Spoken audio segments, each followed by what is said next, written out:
What's going on, everybody out there in the internet land? It's another edition of Flobo Saw It on Netflix.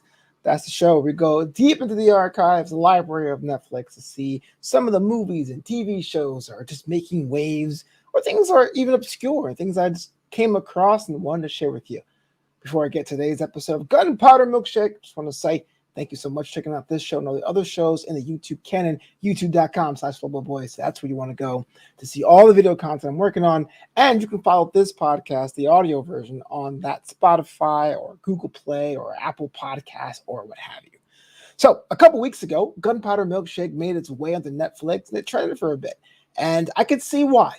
Off the top, it's a shoot 'em up, a wang bang, thank you man, epic adventure with guns, some humor, a whole other world that goes into more detail as it goes on, and some cool characters. In fact, a lot of this movie has a lot to owe from John Wick, and in that it is a very, very violent, action-driven kind of.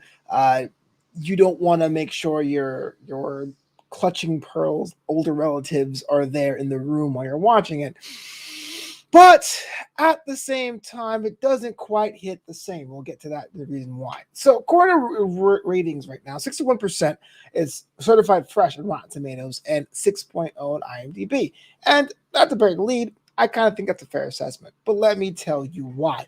Here's a part that works about Gunpowder Milkshake. It's a quick film. I think it's about less than 2 hours. You don't feel like you're wasting your entire day. It's definitely a kind of movie you can play in your office while you're working. Not quite when you're doing something completely off the wall, like cooking or something. You should be paying attention somewhat. But if you're just click-clacking away, you can look up and be like, oh, she killed somebody. Or, oh, they dead, kind of a deal. And what I think is pretty cool about that, excuse me, we're doing this live, and I have the leaf blowers outside going. This is live entertainment. What I like about this is the lead actress, Karen Gillan, which I saw in Jumanji a couple of years ago, shines here as our main protagonist. And to be fair, there are some patches of the screenplay where she doesn't have much to work with, but she does the best she can. And on top of that, Paul Giamatti has some of the most weirdest written lines in the movie, like definitely stock, definitely a first draft screenplay type vibe, but he says it was such a plum. I go, that's why Paul Giamatti gets paid the big bucks. And I thought that was pretty cool. A little bit of a rescue mission here, a little bit of a, what they call an escort mission in video games, where you have an innocent a kid character, you have to protect them at all costs. It's a common trope. We don't really see it in this particular world before, so it's interesting. But to me, I kind of rolled my eyes at first and I go, oh, of course you're going to have this young, innocent, juvenile character to make Karen Gillan's character Sam feel like what's really important to her as the movie progresses. You need that for character development, but it's okay. But the humor, though, is where John Wick doesn't have. And I think this movie kind of pulls from Smokin' Aces. Smokin' Aces came out about 10 or 15 years ago from this release, and it had a very bright color palette, had a little bit of characters, owned a little bit of their color as well. Whereas in Gunpowder Milkshake, almost everything is neon, everything is pinks, or blues, or yellows, or golden. Pop of color gives a little bit of a whimsical nature, or have you. So it's visually stunning. And I know as a film school graduate, even someone growing up with films, when you saw a commercial for a movie and it says, this is visually stunning, that means the critic had nothing good to say about the movie itself and just went on the visuals. I do think there's a lot to pull from Gunpowder Milkshake, and I do think you'll enjoy it if you watched it. It's just that when you think about other movies in its class, I go, maybe it wasn't the sum of all its parts. Like I mentioned, John Wick. That's a movie that established a world that had a very rich slang, rich locations, rules, and the rules got on more in depth as it went on. I have my own reservations of John Wick 3, but that's neither here nor there. Some of that's in here too. And we saw that with the library discussion and describing guns as books, for example. And like Smokin' Aces, there are different cast of characters. They all have a colorful angle about them. They all have their own motivations. Things are color coded, even though it has humor and a sense of realism. It doesn't stray too far into comedy like Smokin' Aces 2, Assassin's Ball, which is a whole other situation, a whole other pot of pumpkin, as my mom would say. So there's a lot of charm to the film. A lot of that, if you like your action movies, gory, bloody, with some sprinkle of humor, female-led, you're going to like this one here.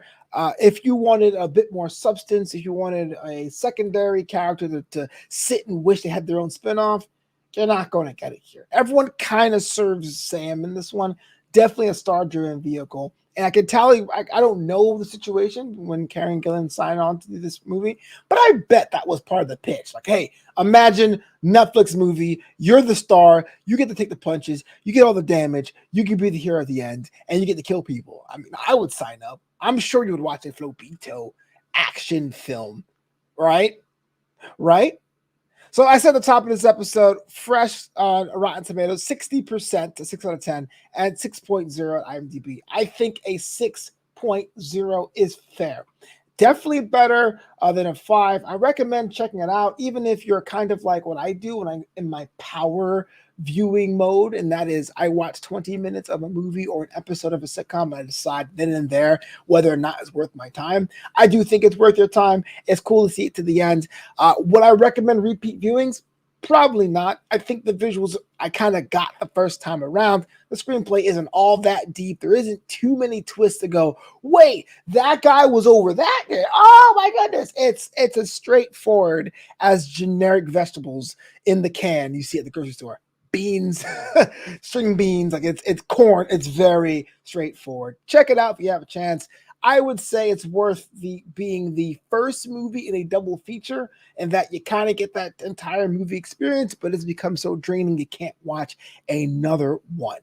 That does it for me on this edition of Flobo on Netflix. We'll be back here all the time, updating at will with more Netflix content. And if you want to know how I feel about the comedy specials, Netflix is a joke, hashtag, check out the Patreon, patreon.com/Flobo Boyce. The Patreon subscribers, we call them the Boyce's crew, they get an exclusive episode of the show where I really break down comedy specials and give you my perspective as a stand-up comedian myself. So make sure you check that out, patreon.com/Flobo Boyce. But until next time, this has been Flobo on Netflix.